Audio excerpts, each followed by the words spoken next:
આજે આપણે vitamin B12 એક એવું કોમન વિટામિન છે જેના રિપોર્ટ ઓપીડી બેઝ ઘણા બધા પેશન્ટો લઈને આવતા હોય છે અને વિટામિન B12નું લેવલ ઓછું હોય અને એના માટે શું સારવાર કરી તેના વિશે પૂછતા હોય છે.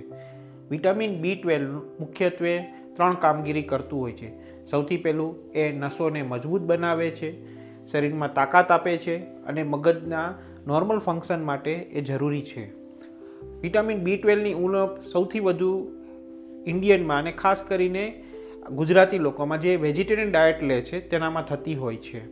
વિટામિન B12 એ સૌથી વધુ એનિમલ ફૂડમાં મળતું હોય છે. આમ વિટામિન B12ની ઉણપ વેજીટેરિયન ડાયટ લેતા હોય, મોટી ઉંમરના દર્દીઓ હોય, જેમને એસિડિટીનો પ્રોબ્લેમ બહુ વધારે હોય અને ડાયાબિટીક હોય, આ 4 દર્દીઓમાં સૌથી વધુ જોવા મળે છે. વિટામિન B12ની ઉણપના કે ડેફિશિયન્સીના લક્ષણો જો જોઈએ તો દર્દીને થાક લાગવો, ભૂખ ઓછી લાગવી, નસોમાં ઝંઝણાટી થવી અને ત્રીજું યાદશક્તિ ઓછી થવી, આ 3 લક્ષણો જનરલી હોય છે. વિટામિન B12 એ વેજીટેરિયન લોકો માટે દૂધ, ચીઝ, દહીં અને ફોર્ટિફાઈડ ફૂડમાંથી મળતા હોય છે.